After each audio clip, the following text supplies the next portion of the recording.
morning and happy Monday. You're watching Mondays with Matt, and I just wanted to say, may the 4th be with you.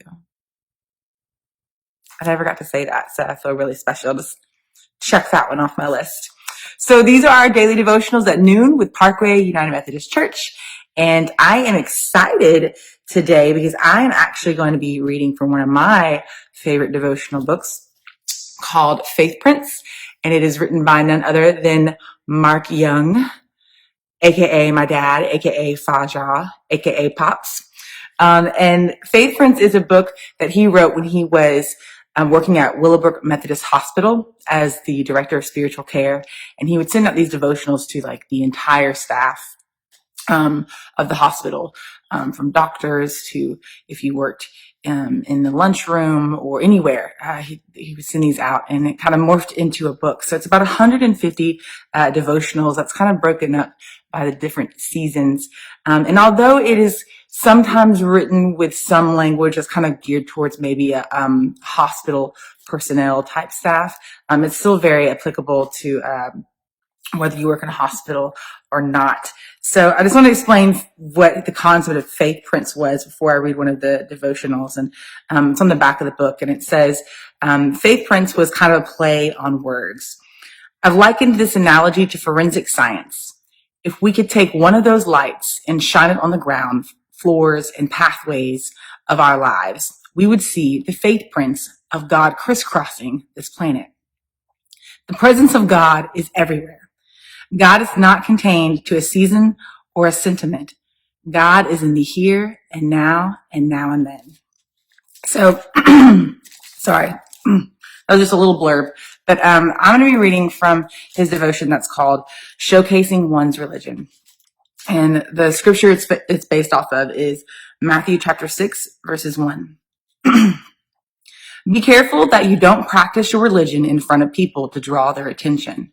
If you do, you will have no reward from your Father in heaven. His reflection is, I've never been one to broadcast my faith in such a way that others took notice of me. Most people can spot someone who is disingenuous or whose motives lack sincerity. Taking all the credit for a job well done and reminding others of their own wonderful achievements suggests a kind of false piety, a kind of religious display that does not draw others to God, but to them. One of my preaching professors at SMU, named Dr. Zan Holmes, once told the story of how he arrived at his sister and brother-in-law's house for dinner. Before eating, he went into the guest bath to wash his hands. Apparently, his sister heard the running water in the lavatory and cried out to her brother in a loud voice, Zan, don't dry your hands on those towels on the rack. They are for show and for display only.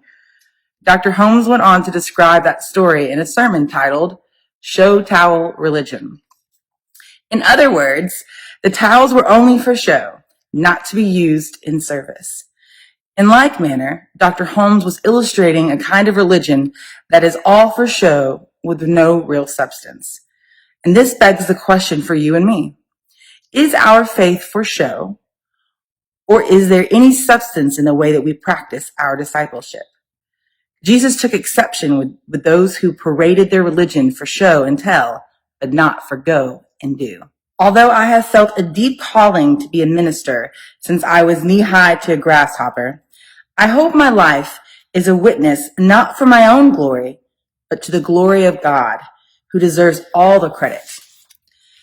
None of us particularly value the regard of the spiritually elite. What we do value are those persons whose lives have been sermons. And to quote Charles Dickens, they wish to remain anonymous. Jesus pointed not to himself, but to his Father in heaven. What kind of hand towels are you hanging in your guest bath? I'll close in the prayer that he has written for us. Gracious God, your Son taught the world how to serve rather than to be served. His motives were true. His acts of compassion were genuine. Turn our eyes upon Jesus for the sake of God's kingdom. Amen.